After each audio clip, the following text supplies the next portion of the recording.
Kehidupan di dunia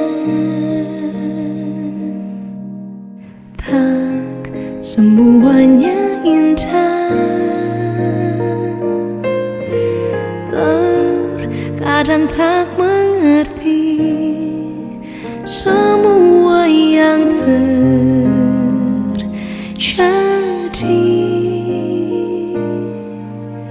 Di saat tak berdaya, ku berharap padanya. Tak pernah dibiarkan, yang percaya padanya.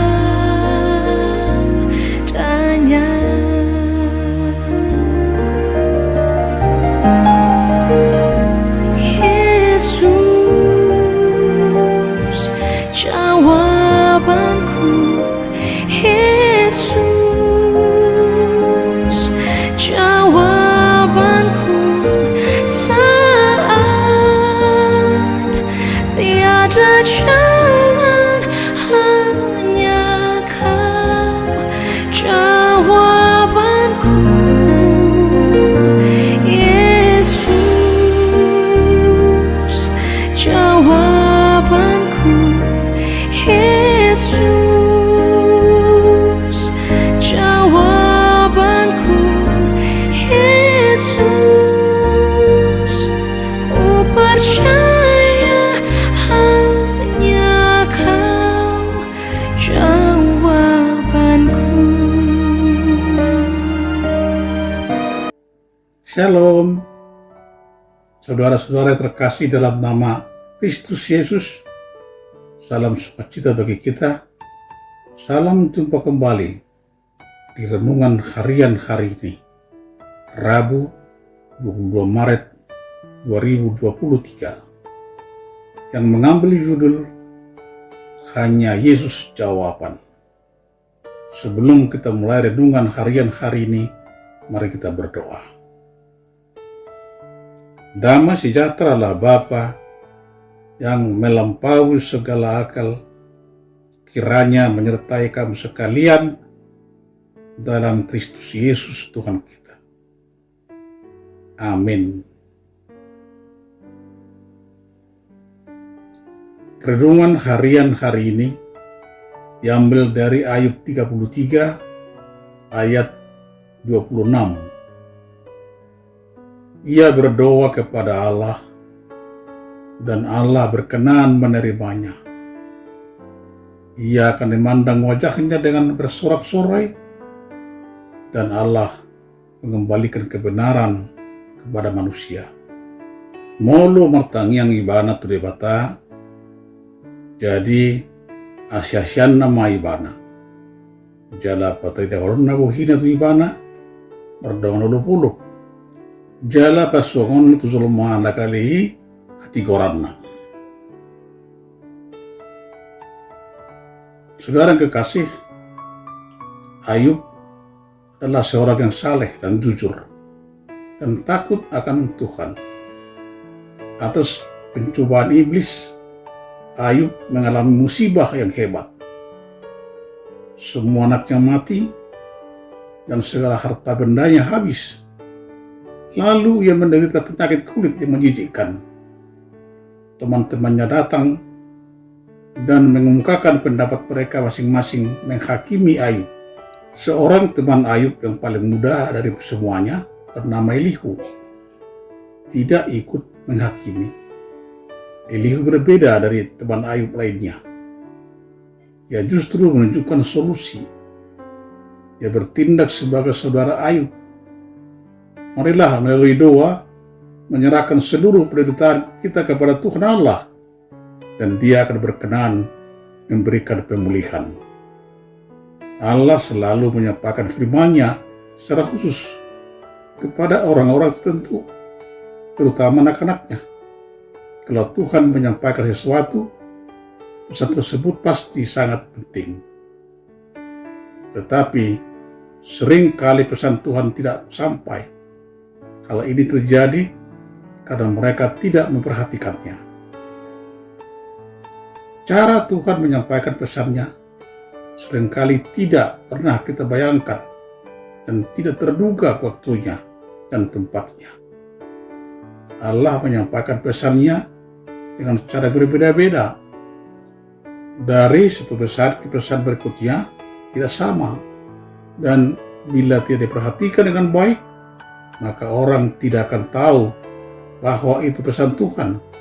Sehingga akhirnya pesan Tuhan tidak diterimanya. Kalau Tuhan menyampaikan pesannya, maka hal tersebut berkaitan dengan rencana Tuhan yang akan Tuhan lakukan. Hal ini yang Elihu sampaikan kepada Ayub dan teman-temannya berkaitan dengan penderitaan yang terjadi atas Ayub dan berujung kepada debat kusir di antara mereka. Sebagai anak-anak Allah, kita harus bisa menangkap pesan yang Tuhan sampaikan kepada kita.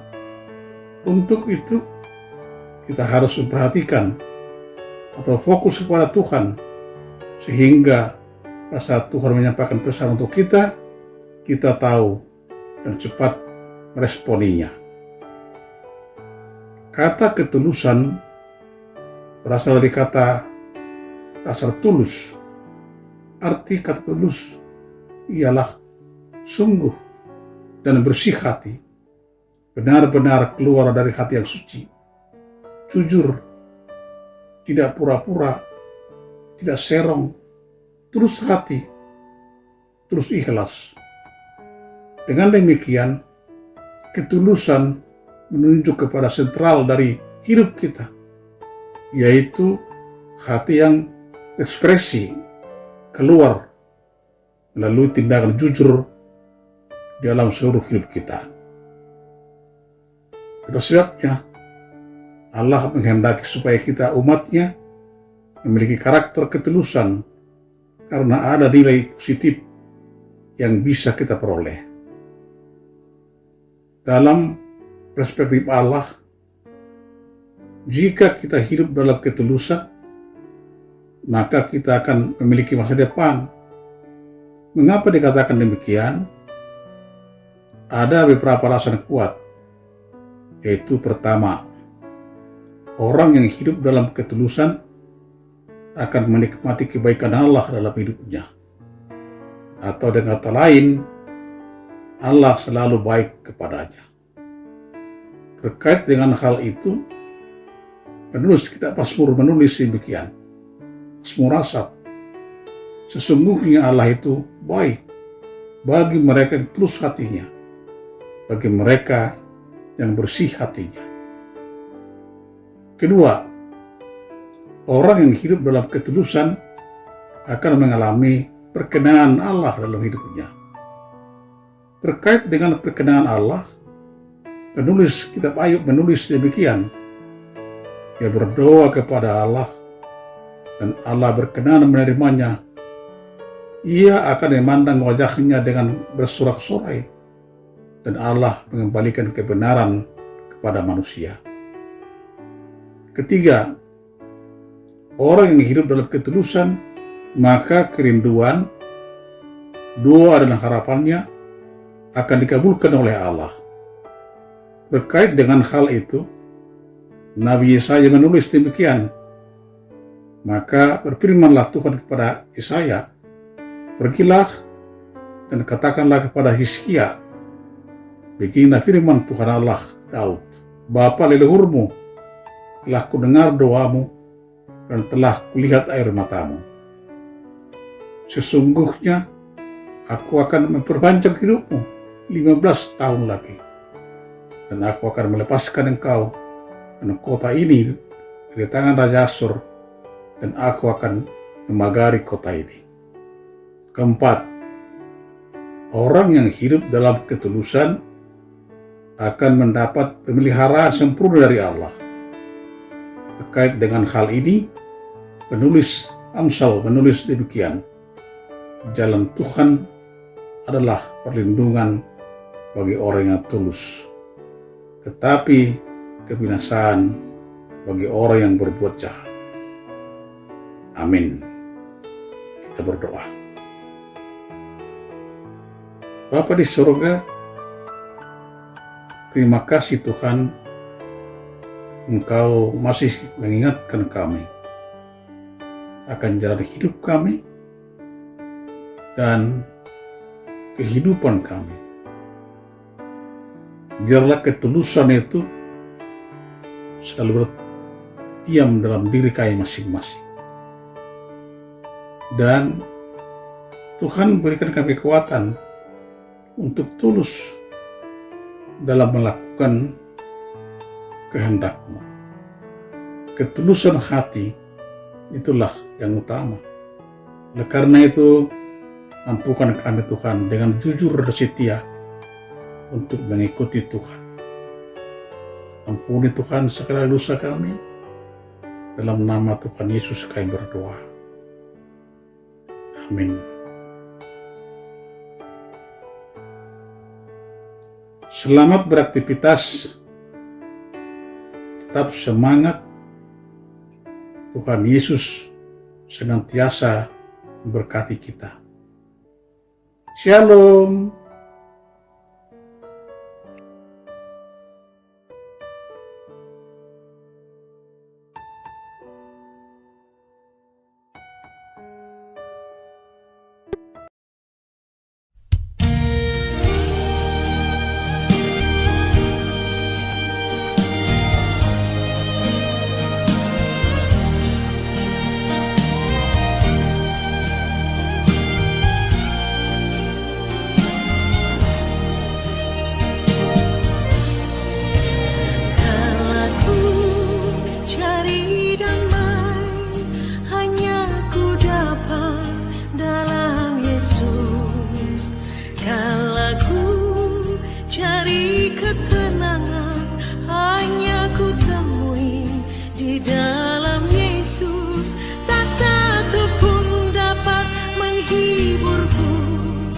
Tak seorang pun dapat menolongku. Hanya Yesus jawaban hidupku.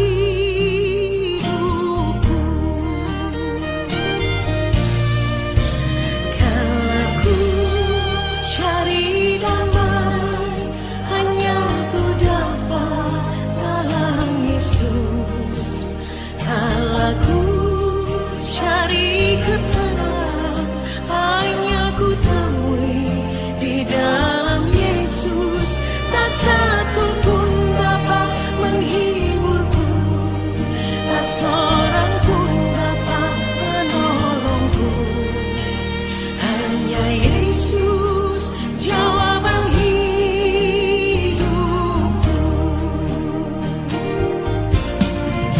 Bersama Dia hatiku damai, walau dalam lembah kekelaman. Bersama Dia hatiku tenang, walau hidup penuh tantangan.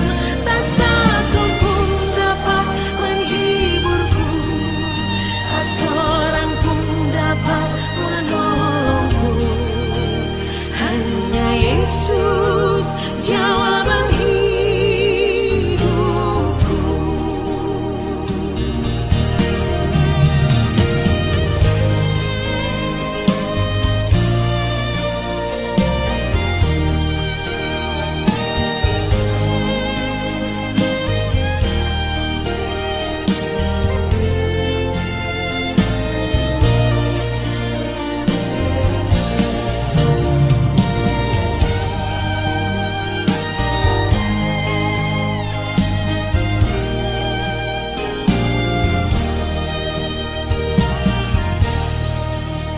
Kalau ku cari damai, hanya ku dapat dalam Yesus. Kalau ku cari ketenangan, hanya ku temui di dalam Yesus. Tak satu pun dapat menghiburku, tak seorang